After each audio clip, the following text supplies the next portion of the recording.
العلي العظيم. حسبنا الله ونعم الوكيل، نعم المولى ونعم النصير. أعوذ بالله من الشيطان الرجيم، بسم الله الرحمن الرحيم. الحمد لله الذي يؤمن الخائفين وينجي الصالحين ويضع المستكبرين ويهلك ملوكا ويستخلف آخرين. والصلاة والسلام على رسول الثقلين محبوب رب المشرقين والمغربين جد الحسن والحسين نبينا سيدنا بالقاسم محمد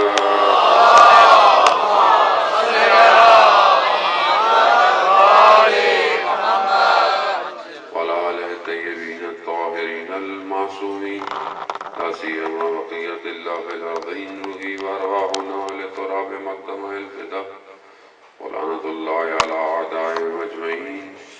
بسم الله الرحمن الرحيم. رب اشرح لي صدري ويسر لي أمري واحلل عقدة من لساني يفقهوا قولي. أما بعد فقد قال الله تبارك وتعالى في كتابه الحكيم والقرآن المجيد: وما خلقت الجن والإنس إلا ليعبدون. صلوات بيت محمد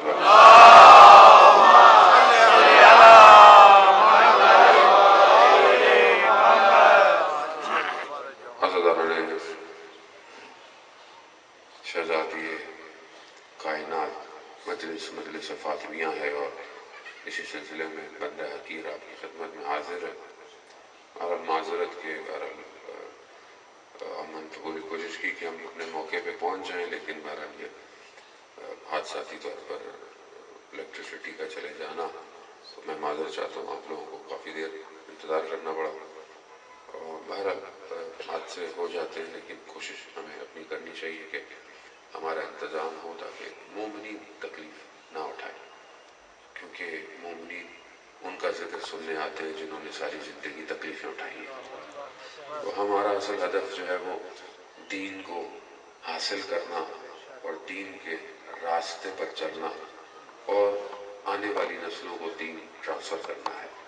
اسی سلسلے میں بہرحال آپ نے سنا کہ بہرحال یہاں پہ اچھی ایک مسجد اور ایک امام بارگاہ جو ہے وہ بنے گی. یقیناً محلے والوں کا، کمیونٹی کا اپنا فائدہ ہے کہ ایک اچھا کمیونٹی سینٹر بھی ہونا چاہیے جہاں پر رفائی کام بھی ہوں، علمی کام بھی ہوں، اور خدا کی راہ میں دیوی کو کوئی بھی چیز جو ہے وہ نقصان نہیں دیتی ہے.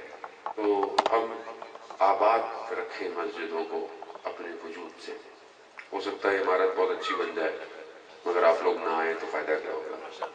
بہتر یہ ہے کہ آپ بھرپور حصہ ڈالیں، اور تو فائنینشیل ڈالیں گے تو کل کو یہ بھی کہیں گے کہ میں نے پیسے بھی تو دیے تھے، نماز تو پڑھنا میرا حق بنتا ہے. اسی بہانے چلے آئیں گے تو صحیح. تو یہ ضروری ہے کہ لا تعلق نہ رہے، جڑے رہیں کسی نہ کسی طریقے سے، والنٹیئر رہیں، خدمت کریں. مسجد کی صفائی کا بڑا ثواب ہے روایات میں، جو مسجد کو صاف کرتا ہے، مسجد میں کام کرتا ہے. کیوں؟ اللہ کا گھر ہے. اپنے گھر کو آپ چمکا کے رکھیں، اور اللہ کے گھر کو کیسے رکھیں؟ کارپیٹ پہ مٹی، ڈسٹ، قرآن پہ خاک جمی ہوئی.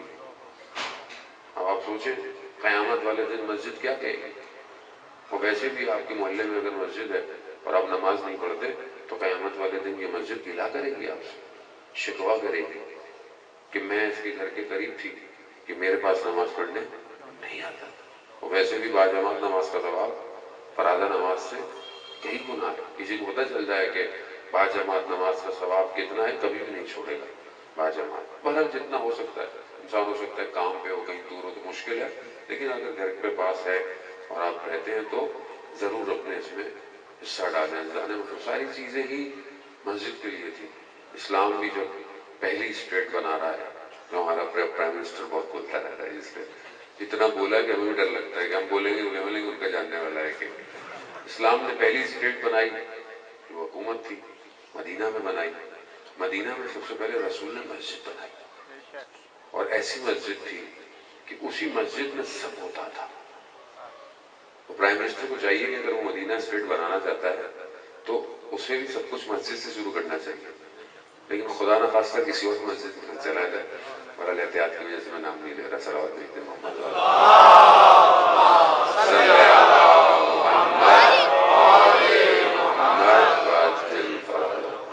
خدا اپنی عبادت کے لیے کسی کا محتاج نہیں ہے۔ ہم جو خدا کی عبادت کرتے ہیں، ہم جو اس کو سجدہ کرتے ہیں، یہ ہم اپنی بقا کے لیے کرتے ہیں، اپنے آپ کو کامیابی کے لیے۔ خدا کو کس چیز کی ضرورت ہے؟ سب اس کا ہے، کائنات اس کی ہے، ساری مخلوق اس کی ہے، کوئی نہیں تھا تو وہ تھا، کوئی نہیں ہوگا تو ہوگا، تو اسے تو کسی چیز کی ضرورت نہیں ہے، ضرورت ہمیں ہے۔ اس نے دنیا کا نظام ایسا بنایا ہے کہ تم مجھے، یعنی خدا کرتا ہے میری عبادت کرو، جب تم میری عبادت کرو گے تو میں تمہیں اس دنیا میں بھی کامیابی دوں گا اور آخرت میں تو کامیابی ہے ہی۔ ہم جو خدا کی بارگاہ میں آتے ہیں، خدا کی بارگاہ کی طرف، اور اسی لیے پروردگار کا مشن اتنا امپورٹنٹ تھا کہ اس نے 1,24,000 کو بھیجا کہ ہر قوم میں، ہر جگہ، ہر نسل، ہر علاقے میں اپنے ہادی کو بھیجا کہ لوگوں کو گمراہ ہونے سے بچاؤ، لوگ کہیں اور نہ چلے جائیں۔ ظاہر ہے کیونکہ دوسرا جو فورس تھی وہ شیطان کی فورس تھی، اور شیطان کو بھی خدا نے اجازت دی تھی، اس نے اجازت مانگی کہ جب خلقت ہوئی تو اس نے اس وقت جب کہا کہ سجدہ، اس نے سجدہ نہیں کیا تو خدا نے کہا نکل جاؤ، تو کہا میں نکل جاؤں گا لیکن مجھے اجازت دے دیں کہ میں لوگوں تک اغوا کر سکوں، اور اغوا کرنے کے لیے اس نے وقت مانگا، خدا نے بھی اس کو وقت دے دیا۔ اب ظاہر ہے جب مخلوقات زمین پہ آئی تو اس نے بھی اپنی طرف کھینچا، اس نے بھی کھینچنا تھا، اس کا بھی کام تھا، فارغ تو نہیں بیٹھا ہوا شیطان، شیطان اپنا کام ویسے جو اس کا کام ہے وہ پورا کر رہا ہے، ہم اپنا کام پورا نہیں کر رہے۔ وہ اپنے کام میں بالکل منظم ہے، وہ ایک لمحہ نہیں چھوڑتا اپنی غفلت، یعنی وہ بالکل غافل نہیں ہے اپنے کام سے، ہم غافل ہیں اپنے کاموں سے۔ اسی لیے پروردگار نے اپنے انبیاء کو بھیجا، یہ جو غافل ہو گئے ہیں ان کو دوبارہ بلاؤ، اور یہ سلسلہ چلتا رہا، اور پھر پروردگار نے ائمہ علیہ السلام کو بھیجا، اور آج اب اس زمانے میں ہے کہ جہاں پر ہمارا امام غیبت کے پردے میں ہے، اب وہاں پر ہماری ذمہ داری زیادہ ہے۔ نبی نہیں آئے گا، کوئی آسمان سے نہیں اترے گا، کتاب آ چکی، دین کامل ہو گیا، ایک امام ہے جو غیبت میں ہے، وہ کب آئے گا؟ جب ہم اس قابل ہو جائیں گے، اور قابل کب ہوں گے؟ جب ہم عمل کریں گے، اور عمل ہی ہمیں دعوت دے رہا ہے جان محترم۔ اگر ہم نے آج اپنی زندگی میں اپنے امام کے لیے عمل، یعنی امام تک پہنچنے کے لیے عمل کیا تو ہی کامیابی ہے، مگر دوسری طرف ظاہر ہے آپ غافل نہیں رہ سکتے کہ شیطان پوری طاقت میں ہے، اور وہ بالکل نہیں چھوڑتا، یہ سمجھتے ہیں کہ میں بوڑھا ہو گیا ہوں اب شیطان نہیں آئے گا، ایسا نہیں ہے، شیطان ہے۔ آیت اللہ قاضی رضوان اللہ تعالیٰ علیہ، کتنے بڑے عارف بزرگ، آیت اللہ عظمہ بہجت کے علامہ طباطبائی کے استاد، کہتے ہیں کہ میں گزر رہا تھا گلی سے، میں نے دیکھا کہ ایک سفید داڑھی والا بوڑھا کھڑا ہوا ہے، وہ عارف تھے بہت بڑے، پہچان گئے، ابلیس تھا، کہا کہ اب تم میرے پیچھے کیوں آئے ہو؟ میں خود سن رسیدہ ہو گیا ہوں، بوڑھا ہو گیا ہوں، چھوڑو میرا پیچھا۔ تو اس نے کہا کہ اشارہ نیچے کی طرف دیکھیں، تو دیکھا کہ جیسے پہاڑ کی چوٹی ہے اور وہ کھڑے ہوئے ہیں، کہا کہ اگر ابھی بھی ذرا سی غفلت کی تو اس چوٹی سے جیسے کھائی میں انسان گرتا ہے ویسے گرا دوں گا۔ یعنی کسی لمحے شیطان موقع نہیں چھوڑتا، اور ہم اپنی زندگیوں میں ایسے ہو گئے جیسے ہمیں تو پتہ ہی نہیں ہے کہ شیطان ہے بھی کہ نہیں ہے، کیونکہ ہم نارمل زندگی گزار رہے ہیں۔ قرآن کیا کہہ رہا ہے کہ سب سے بڑا دشمن تمہارا شیطان ہے، سخت ترین دشمن تمہارا شیطان ہے، آشکار ہے، واضح ہے دشمن شیطان۔ شیخ انصاری کا یہ شیخ مفید کا واقعہ ہے، بہت مشہور، آپ نے سنا ہوا ہوگا۔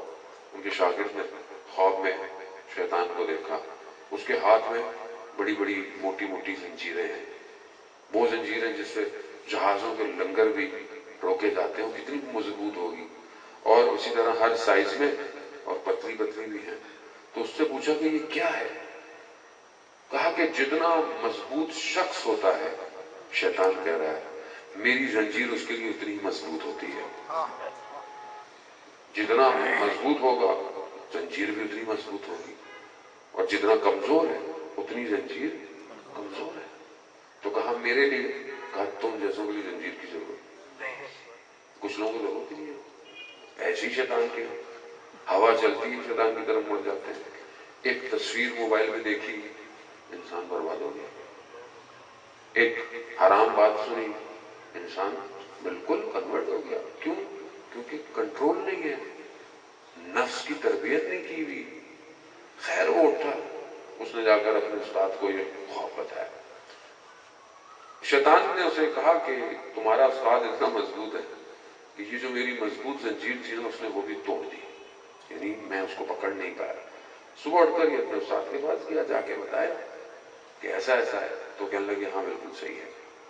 کہا کہ کچھ دن سے گھر میں فاقہ تھا، گھر میں کچھ تھا نہیں، تو میرے پاس وجوہات یعنی خمس میں سے کچھ رقم پڑی ہوئی تھی. تو میں نے کہا کہ میں اس سے قرض لے لوں. کتنا؟ وہ سکہ ہوگا. قرض لے لوں، خود لے لوں، جب آئیں گے تو اس میں واپس رکھ دوں گا. کہتا ہے میں لے کر بازار پہنچا، دکان کے کونے پر. وہیں مجھے احساس ہوا اگر میں مر جاؤں تو کس کو کیا پتا چلا کہ میں نے قرض لیا تھا. حرام نہیں کر رہے، ہاں حرام کام نہیں ہے. اب جتنا آدمی بڑا ہوتا ہے امتحان بھی اتنا بڑا ہوتا ہے. کہا میں واپس پلٹ آیا. کہا شیطان نے میری زنجیر توڑ دی. عزیزان محترم، شیطان کسی کو نہیں چھوڑتا. اسی لیے جب رسول کی ولادت ہوئی تو شیطان نے پوری کوشش کی آنے کی، حضرت جبرائیل نے روک دیا. پہلے شیطان جو تھے وہ ظاہر تھے، حضرت نوح کے دور تک شیطان ظاہر تھے، نظر آتے تھے. حتیٰ حضرت سلیمان جو نبی تھے ان کے دور میں بھی کئی مخلوقات مرئی تھی، جن بھی نظر آتے تھے. لیکن آہستہ آہستہ یہ معاملہ غائب ہو گیا.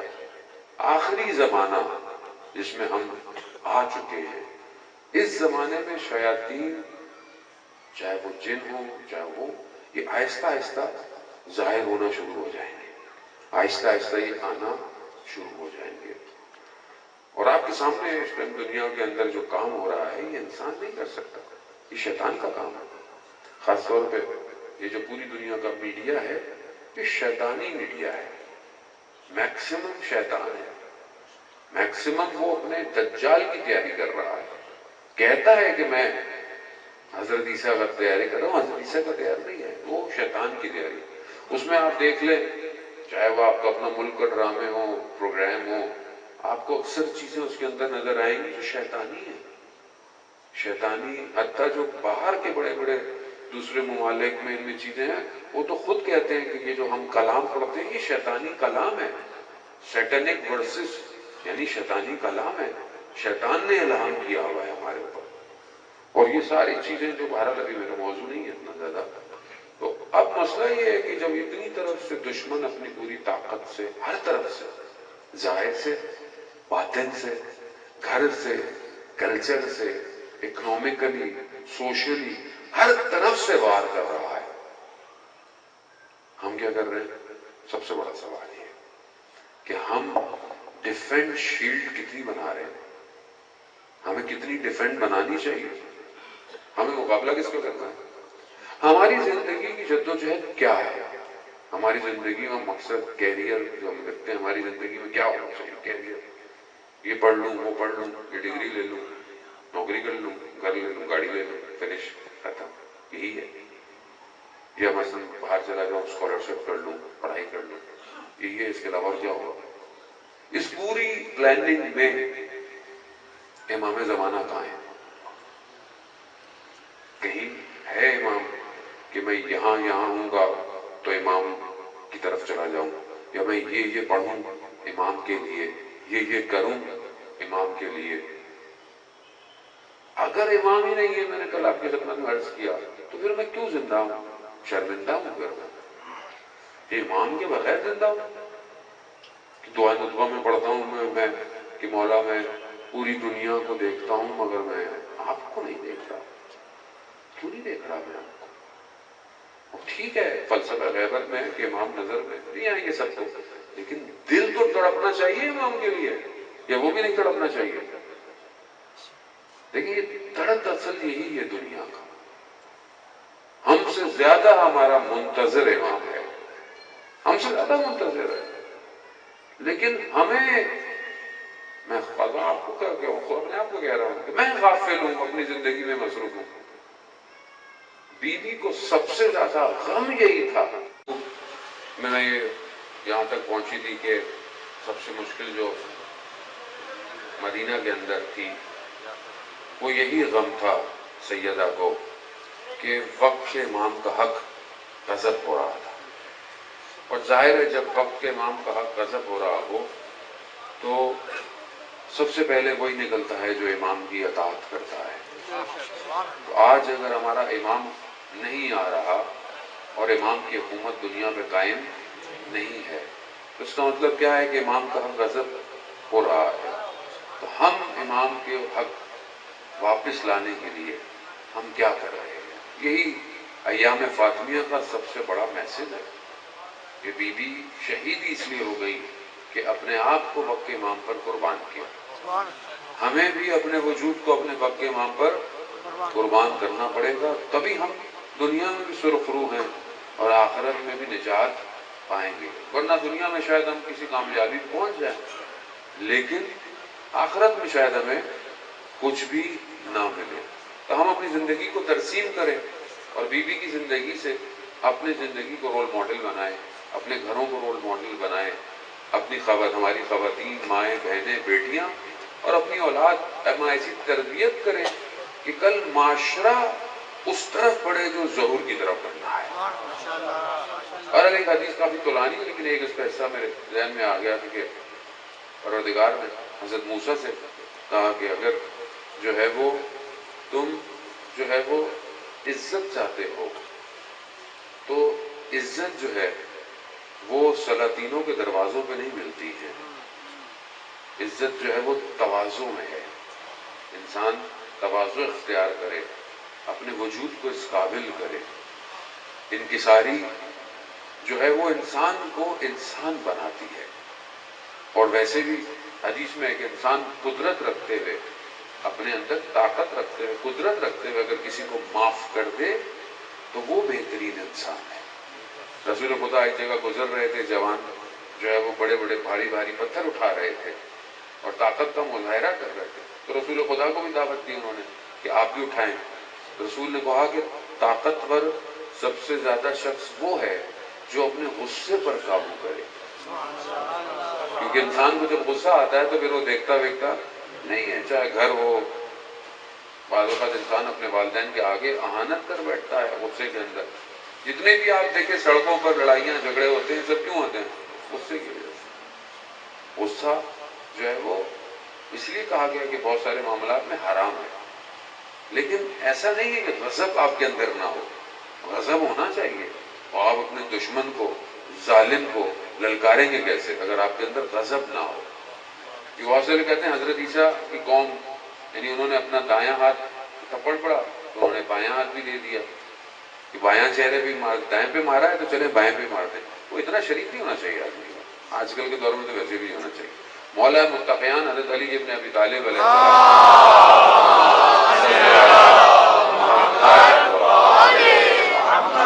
امام ارشاد فرماتے پتھر کا جواب پتھر سے ہے۔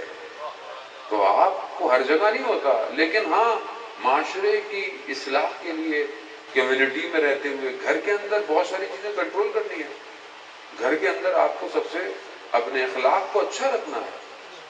آپ ہو سکتا ہے بہت سے لوگ باہر بڑے اچھے ہوتے ہیں، بہت اچھے طریقے سے ملتے ہیں، دوستوں سے بہت اچھے ہوتے ہیں، گھر میں جا کر اپنی زوجہ کے ساتھ، اپنے والدین، بچوں کے ساتھ اخلاق کیسا ہے یہ بہت ضروری ہے، کیونکہ انسان کا کردار جو ہے پوشیدہ وہی ہوتا ہے۔ شاید ظاہر میں دکھا رہا ہوں، لوگوں کو ریاکاری کر رہا ہوں کہ لوگ مجھے پسند کریں اس لیے میں، لیکن جہاں اصل ضرورت ہے اخلاق کی وہاں پر یہ معاشرے میں بہت زیادہ پایا جاتا ہے۔ اسی معاشرے سے انسان سنتا رہتا ہے، ای میلیں کیوریز آتی رہتی ہیں جو گھروں کی مشکلات ہوتی ہیں۔ آپ خود تصور کریں، رسول خدا کے بہترین صحابی ہیں اور خود رسول جنازہ اٹھا رہے ہیں، ملائکہ جنازہ اٹھا رہے. رسول نے پوچھا یا رسول اللہ کبھی دائیں سے اٹھاتے ہیں کبھی بائیں سے اٹھاتے ہیں, ماجرا کیا ہے؟ قبر کے اندر رسول. صحابی کی ماں نے کہا کہ کتنے خوش قسمت ہے میرا بیٹا. رسول خدا کہتے ہیں جلدی نہیں کرو, میں قبر میں عذاب دیکھ رہا ہوں. یا رسول اللہ ابھی بھی قبر میں عذاب ہے؟ ہاں. شجاع ترین شخص تھا جنگوں میں, لیکن گھر میں بد اخلاق تھا. انسان باہر بہت اچھا ہوتا ہے, وہ انسان اصل تو گھر میں ہوتا ہے. تو یہ بہت ضروری ہے, کیونکہ اگر ایک فاطمی گھر بنانا ہے تو اخلاق ایسی ہونے چاہیے. رسول خدا حضرت محمد مصطفیٰ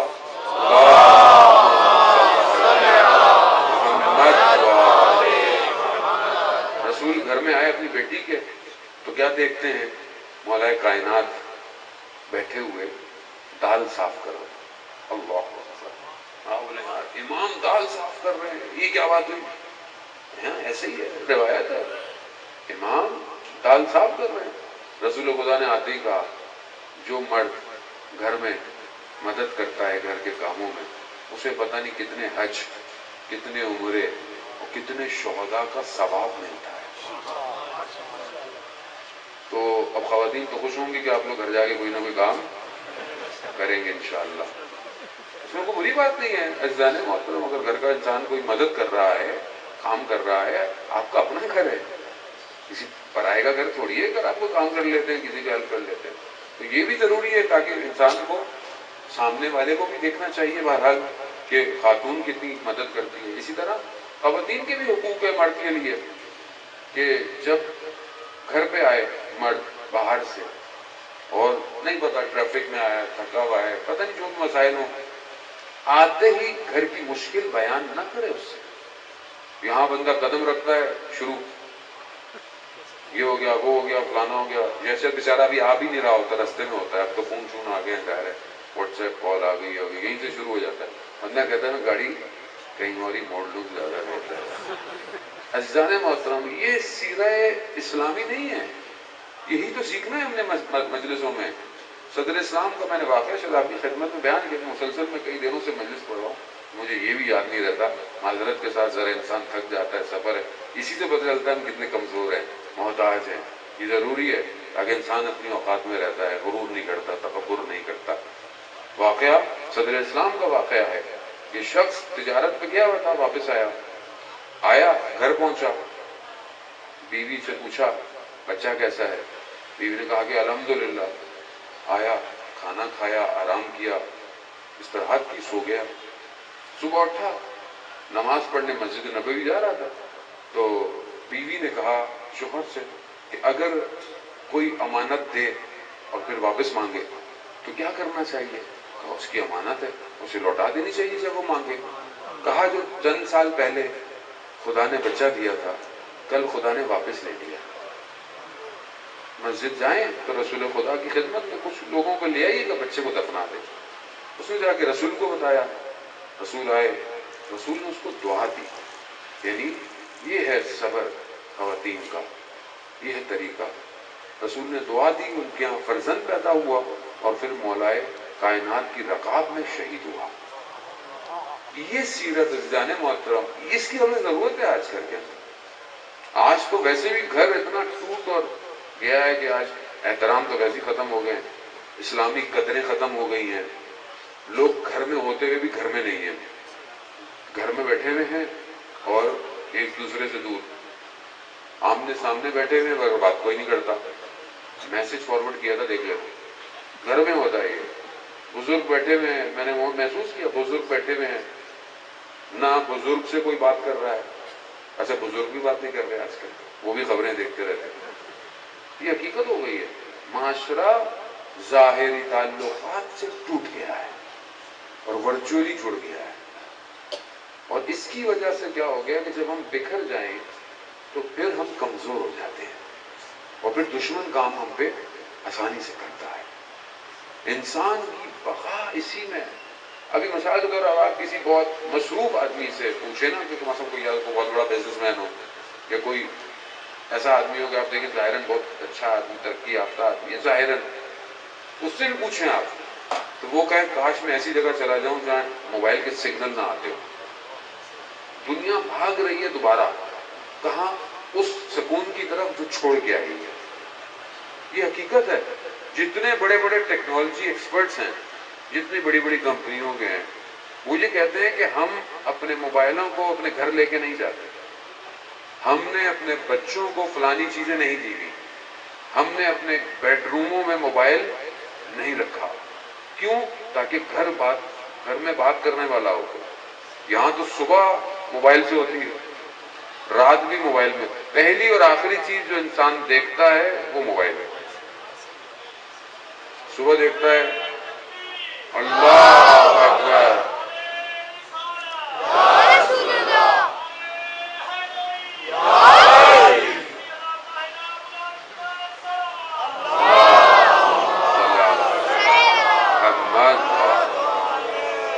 اب ظاہر ہے جب ہم اتنا اپنے آپ کو اس ورچوئل ورلڈ میں ڈال لیں گے تو ظاہر ہے پھر ہم اپنی زندگیوں کو کیسے اسلامی بنائیں. میں یہ نہیں کہتا کہ آپ یوز نہیں کریں، ٹیکنالوجی استعمال نہیں کریں، نہیں کریں، لیکن اس کے حدود اور دائرے رکھیں اپنی طرف.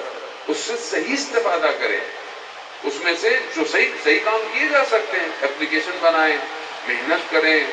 کتابیں اس کے اندر ہیں، قرآن ہے، تفسیر ہے، لوگوں نے محنت کی بھی ہے اس کے اندر.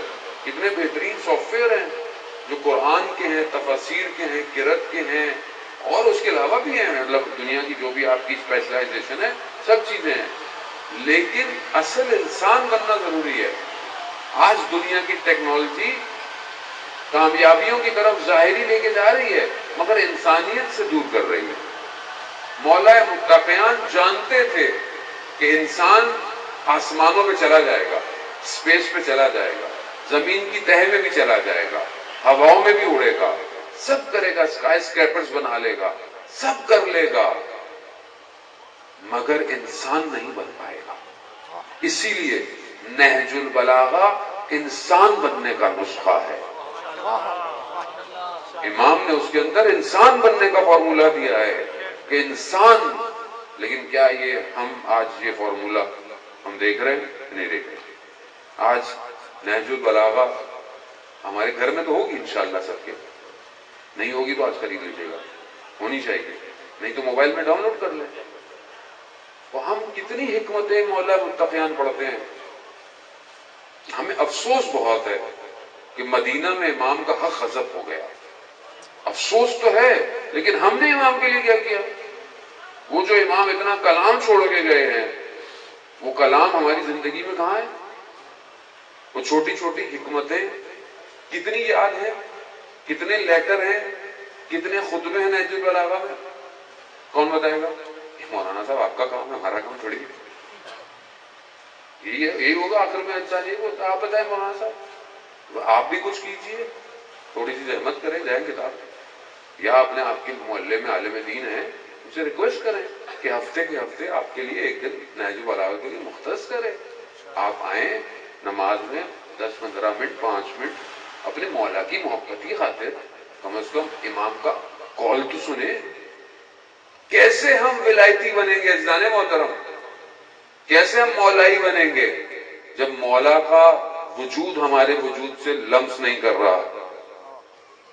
تبھی بنیں گے مولائی، تبھی بنیں گے ہم ولایتی، تبھی ہم وقت کے امام کا انتظار کریں گے عزیزان محترم.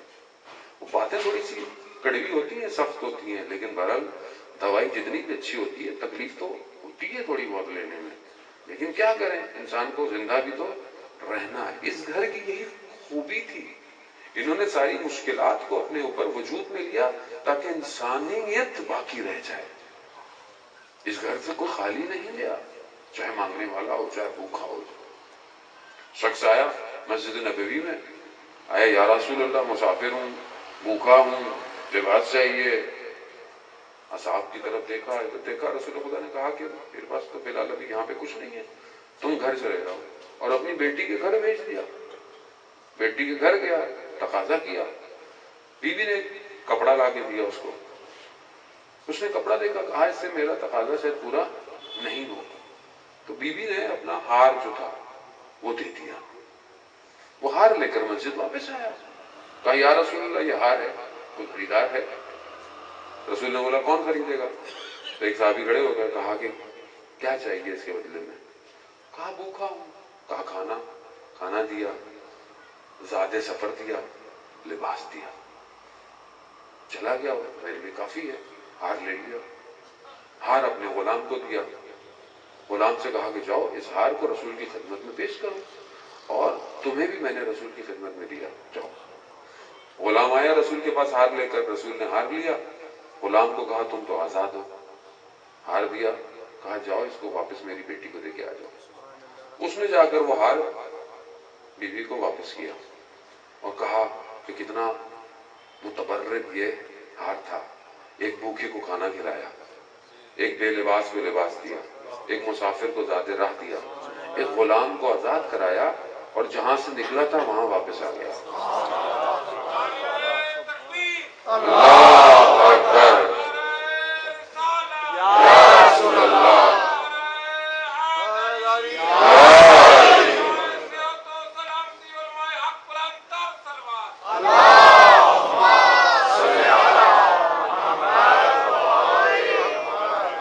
عزیزان محترم، یہ گھر ایسا ہے، یہ گھرانہ ایسا ہے، اس گھرانے سے جڑنا پڑتا ہے، متصل ہونا پڑتا ہے. مانگنے کا ڈھنگ آنا چاہیے.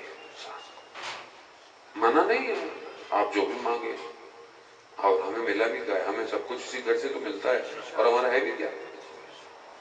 لیکن عزیزان محترم، ہم اپنے آپ کو اس قابل کریں کہ ہم کبھی امام سے یہ کہیں مولا میں آپ کے لیے تیار ہوں. یہ ضروری ہے. نہیں ہم ہمیشہ تو کہتے ہیں مولا مجھے یہ دے دیں، مولا مجھے یہ دے دیں. کبھی میں یہ بھی تو کہوں کہ مولا مجھے کچھ نہیں چاہیے، میں آپ کے لیے تیار ہوں، آپ مجھے بتائیں میں آپ کے لیے کیا کروں. تقاضا تو یہی ہے. کب تک ہم مانگتے رہیں گے ان سے؟ کب ہم یہ کہیں گے کہ میں حاضر ہوں، میرا گھر حاضر ہے، میری کتابیں حاضر ہیں، میرا قلم حاضر ہے، میرا مال حاضر ہے، مولا آپ کے لیے. یہ رابطہ بہت ضعیف اور کمزور ہو گیا ہے عزیزان محترم. ہم ہر معاملے میں کوئی والی بات ہے، جیسے بھائی صاحب نے بولا کہ ہم ہر جگہ ریٹرن آف انویسٹمنٹ دیکھتے ہیں، آر او آئی کہاں ہے؟ مجلس اچھی کہاں ہوگی؟ وہ نیاز کدھر اچھی ہے؟ وہ بری بات نہیں ہے، اچھی بات ہے. اگر کوئی نیاز کھانے بھی آتا تو مولا کی نیاز ہے، اس میں کوئی بری بات نہیں، اچھی بات ہے. صلوات بھیج دے محمد.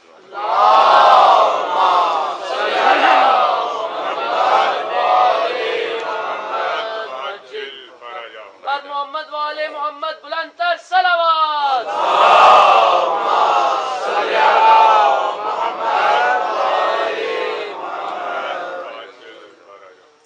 نعرہ تکبیر، نعرہ رسالت، نعرہ حیدری، علیہ صلوات.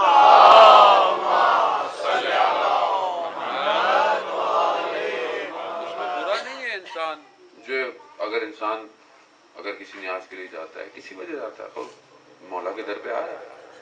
ہم لوگ باتوں میں بڑے سخت ہو جاتے ہیں، وہی لو بھائی یہیں آتا ہے وہاں نہیں آتا. آنے دو، آپ کی تھوڑی مجلس ہے، مولا کی مجلس ہے. مولا اسے بلا رہے ہیں، کچھ نہ کچھ تو لے کے جائے گا. یہی تبرک کے چکر ہی میں شاید کامیاب ہو جائے. کتنے لوگ ہیں تاریخ میں ایسے بڑے بڑے کہ جو پلٹ گئے ان کاموں کے اندر. بہت لوگ ہیں ایسے کہ جو ان کاموں میں آتے تھے، اور یہ وہ جگہ ہے کہ جو انسان کو شفا دیتی ہے. ایک عالم دین بیان کرتے ہیں کہ میں بہرحال میں شیخ غالباً شراط میں کہیں گیا، اور وہاں پہ میں نے کچھ اشعار پڑھے کے نیچے اترا تو ایک اور بیٹھے تھے، وہ بھی مدثیہ پڑھتے تھے مجلس اور یہ ذکر کر. کہا یہ شعر مجھے دے دو، میں بھی اپنی مجلس میں پڑھوں گا. پھر کہنے لگے کہ ایک ٹائم میری نا گلا خراب ہوا، اور گلا خراب ہوا اور پھر میں نے ڈاکٹروں کو دکھایا، اور اس حد تک خراب ہو گیا کہ ڈاکٹر نے بولا کہ اب یہ صحیح نہیں ہوگا، اور ہو سکتا ہے کہ آپ کبھی بھی کچھ پڑھ ہی نہ پائیں. اب ذاکر اگر کچھ نہ پڑھ پائے، اہل بیت کا ذکر کرنے والا، اس کے لیے تو بڑی مشکل ہو جاتی ہے. کہتے میں اسی طرح مجلس میں بیٹھا ہوا تھا. اب یہ بھی تبرک ہوتا ہے. ہم بعض اوقات ظاہری چیز کو تبرک سمجھتے ہیں. کہا میں مجلس میں بیٹھا ہوا تھا اور بیوی سے میں نے مجلس میں توسل کیا، اور اسی میں روتے روتے مصائب میں نے پڑھنا شروع کیا، بولنا شروع کیا، تو دیکھا میری آواز واپس آ گئی۔ اصل روح کو بھی تو تبرک چاہیے، روح کو بھی تو بیداری چاہیے، کہاں سے ملے گی؟ یہیں سے ملے گی عزیزان محترم، بس مانگنا آنا چاہیے۔ آیت اللہ شمس الدین اپنی کتاب میں کسی ایک جگہ کا واقعہ بیان کرتے ہیں، کہتے ہیں کہ ایک فیملی تھی، کافی ان کے پاس پیسہ ایسا مال تھا، ہر ہمیشہ امام حسین علیہ السلام کی مجلس کرتے تھے، غریب ہو گئے، کاروبار میں نقصان ہوا، غربت آ گئی، پیسے نہیں ہیں، بڑے پریشان تھے۔ ایک بیٹا تھا ان کا، اب دونوں میاں بیوی باتیں کر رہے ہیں کہ کیا ہم اس سال مجلس نہیں کر پائیں گے؟ تو ایک دم خیال ہے کہ ہمارا ایک ہی بیٹا ہے، اس کو بازار میں جا کے بھیج دیتے ہیں، جو پیسے ملیں گے اس سے مجلس کر لیں گے۔ ابھی یہ بات کر رہے تھے، بیٹا اندر آ گیا، بیٹے نے دیکھا، بولا کیا ماجرا ہے؟ انہوں نے بیان کیا، کہا میں تیار ہوں۔ بیٹے کا سر منڈوایا، باپ بازار لے کے چلا گیا۔ بازار میں صبح سے لے کے شام ہو گئی، اس کی کوئی قیمت نہیں لگ پائی۔ افسوس کر کے شام کو پلٹنے لگے کہ اب تو کچھ ہو نہیں سکتا، چلتے ہیں واپس۔ دیکھا ایک گھوڑے سوار آیا، کہا کتنی قیمت؟ کہا کہ بس یہی قیمت ہے جو دینی ہے۔ کئی زیادہ قیمت ادا کی اور بیٹے کو لے لیا۔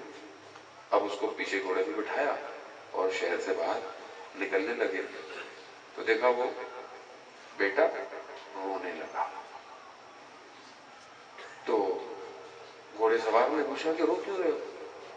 کہا وہ میرا پچھلا جو آقا تھا نا، بڑا اچھا تھا، اس کی وجہ سے رو رہا ہوں، اس کا اخلاق بڑا اچھا تھا۔ تو گھوڑے سوار نے کہا کہ تمہارا آقا نہیں، تمہارا باپ تھا، جاؤ اتر جاؤ، واپس چلے جاؤ۔ کہا کہ نہیں، اگر میں ایسا کروں گا تو میرے والدین کہیں گے تم بھاگ کے آئے ہو۔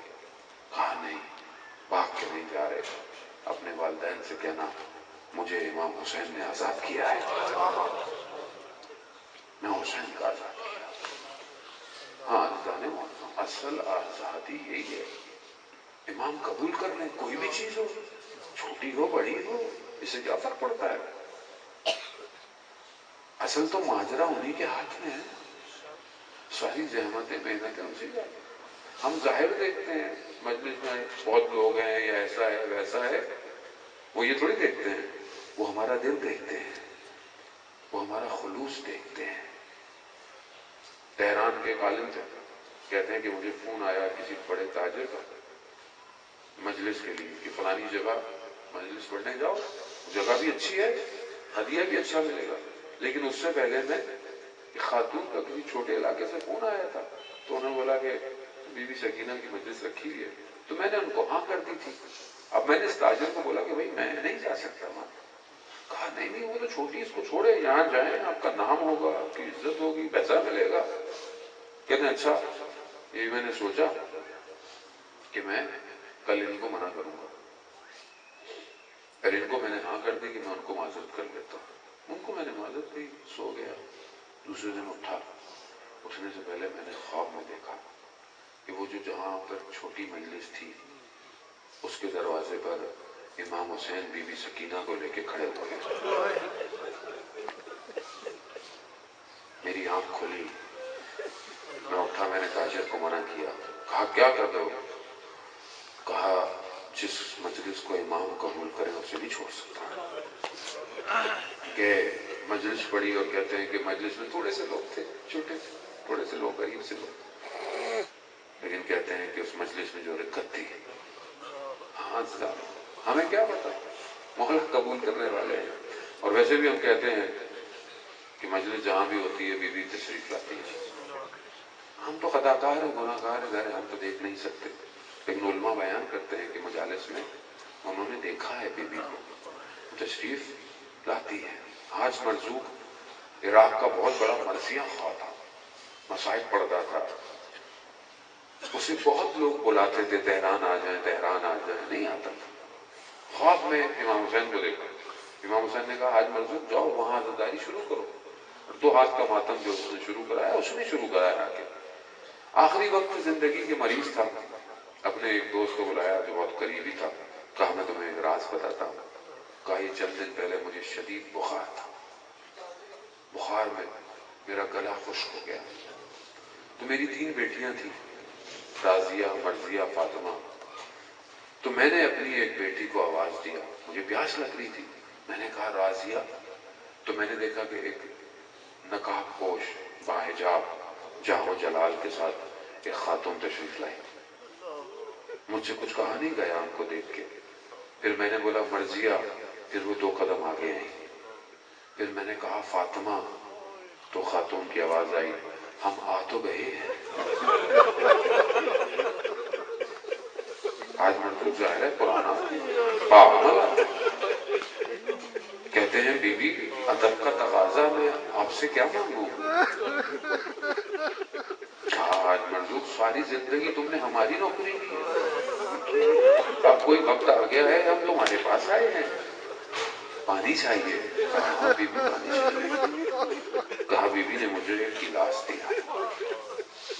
جیسے گلاس پانی کا پکڑا تو بچپن سے عادت تھی، جیسے پانی آتا تھا بچپن سے عادت تھی، السلام علیکہ یا ابا عبداللہ. میں نے جیسے یہ کہا بی بی نے رونا شروع کر دیا.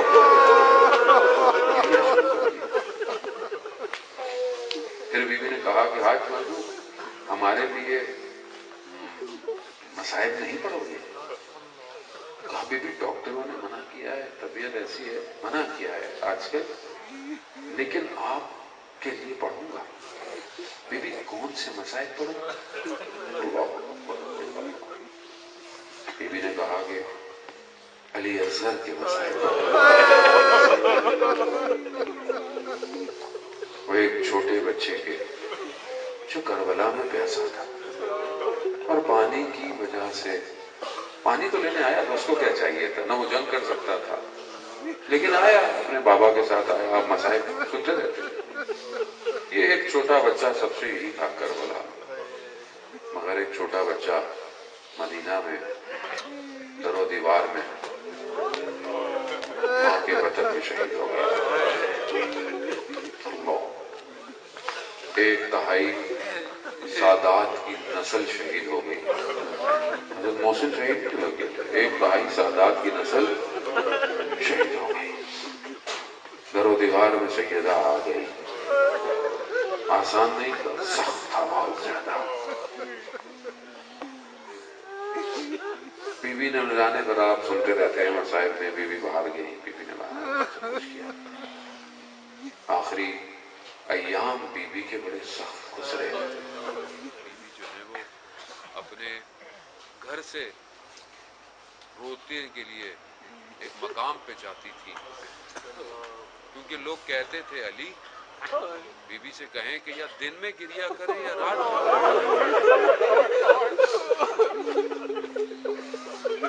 بی بی بھی کہتی تھی سبت علیہ، اتنے مجھ پر غم اور مصیبتیں پڑی، روزے روشن پہ پڑتی تو تاریکی میں بدل جاتا. لیکن انہوں نے وہاں پہ بھی گریہ نہیں کرنے دیا. بی بی وہ جگہ بھی جلا دی انہوں نے. کتنی مشکلات آئیں اس وقت میں. آپ خود تصور کریں کہ بی بی ایک ہاتھ سے کام کرتی تھی، نہ جانے دوسرے ہاتھ کو کیا تھا. بچے تو محسوس کرتے ہوں گے نا کہ ہماری ماں ہمیں ایک ہاتھ سے کھانے کھلا رہی ہے، ایک ہاتھ سے نہلا رہی ہے، ایک ہاتھ سے کنگھی کرتی ہے. بچوں کے کتنے ارمان ہوتے ہیں ماں باپ سے سینے سے لگائیں، گود میں اٹھائیں، لیکن یہاں ماں کہنے کو 18 بہاریں ہیں مگر ضعیفہ لگتی ہے، دیوار کے سہارے سے چلتی ہے. جسم ایسے، میرا چھٹا امام فرماتا ہے کہ ہماری جد کا جسم ایسے ہو گیا تھا جیسے کوئی خیال ہے، پگھل گیا تھا، کھل گیا تھا. مدینہ کی عورتیں آتی تھیں تو کہتی تھی کل جیسی تھی، آج اس سے زیادہ کمزور ہو گئی. اسی کمزوری نے لیکن کبھی اپنی شکایت نہیں کی، کبھی یہ نہیں کہا کہ مجھے تکلیف ہے. کہا مجھے اپنے بابا کا غم ہے، مجھے علی کے حق کا غم ہے. اور اسی طرح اپنے آخری وقت میں اور اپنے آخری وقت میں جمع کی وصیتیں کی، بہت ساری وصیتیں کی، مجھے ایسے دفنایا جائے، مجھے اس طرح دفنایا جائے، رات کو غسل دیا جائے، رات کو کفن دیا جائے، میرے جنازے میں کوئی شریک نہ ہو۔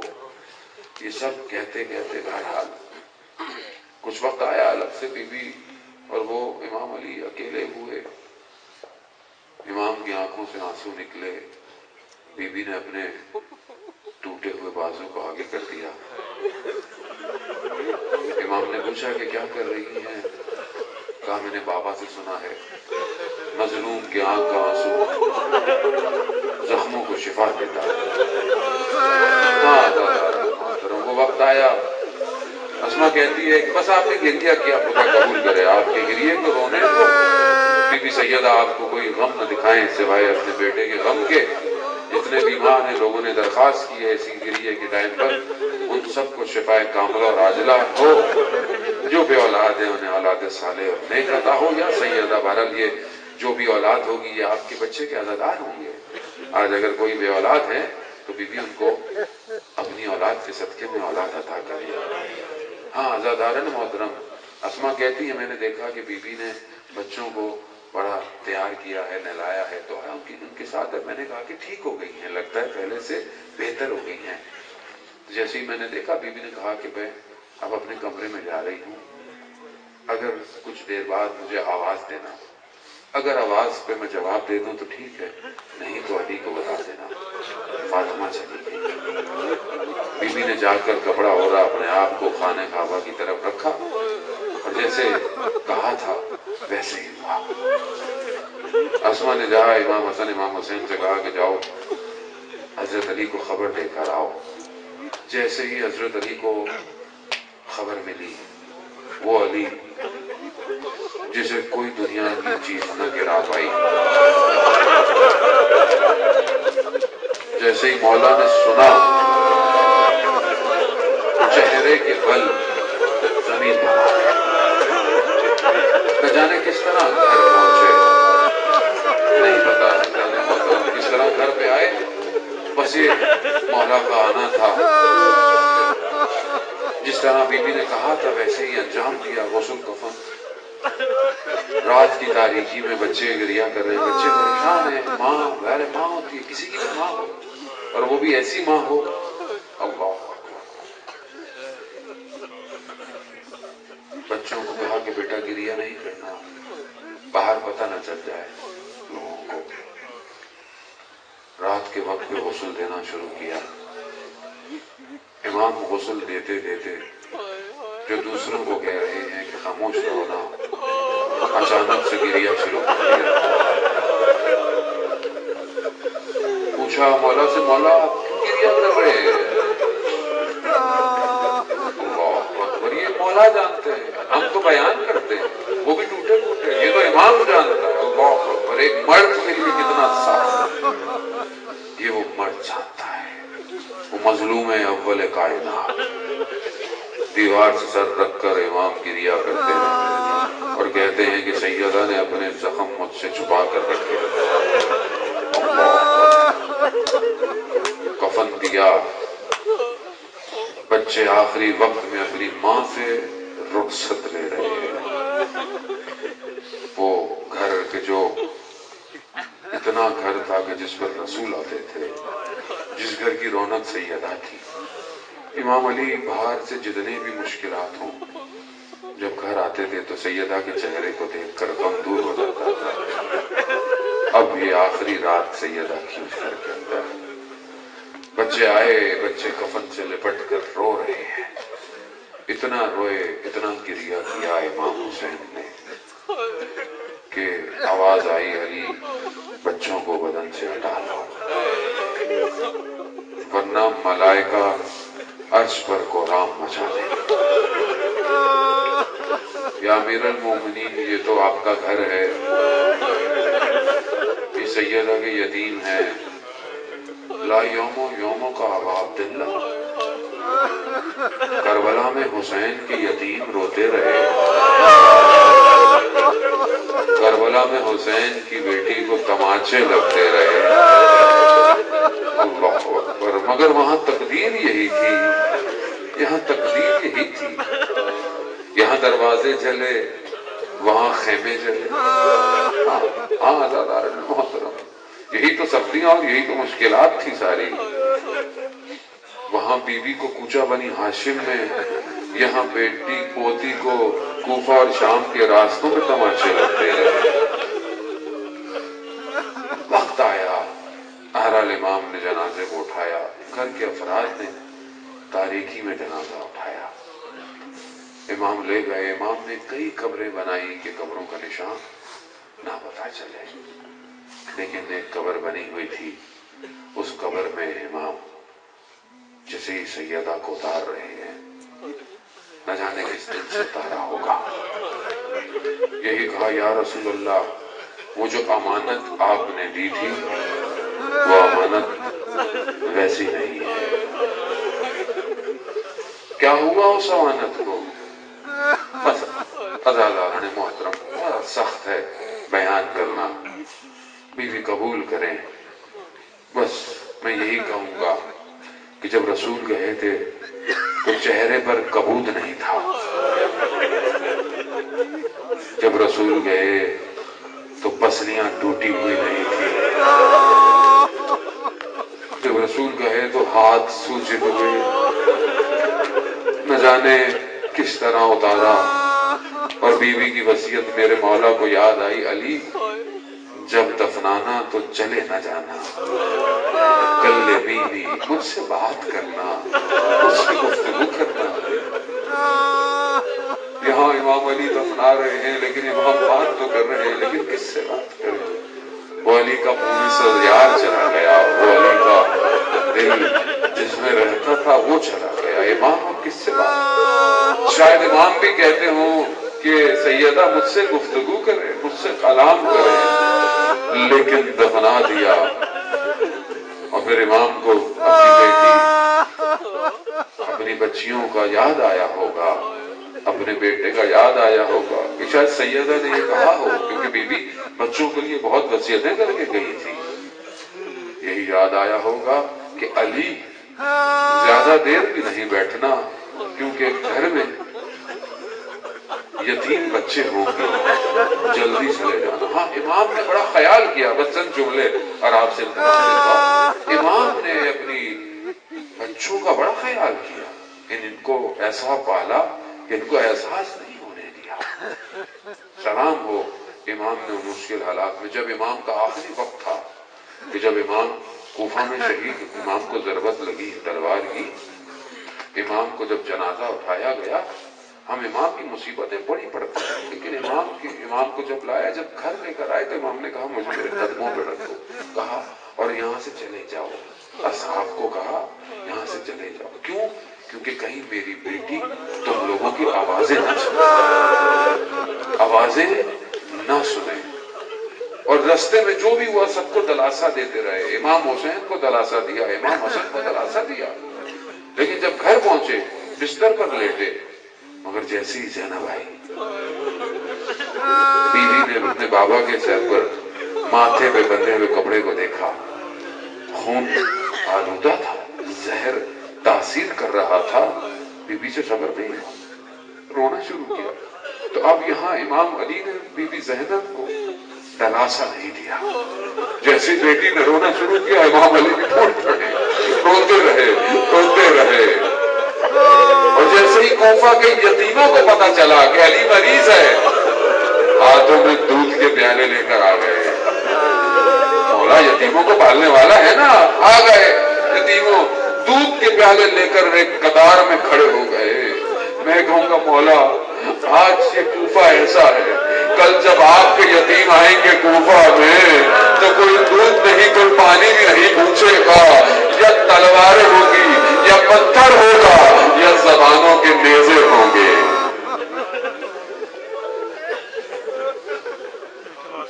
اللہ لعنت اللہ علی القوم الظالمین فسیعلم الذین ظلموا ای منقلب ینقلبون۔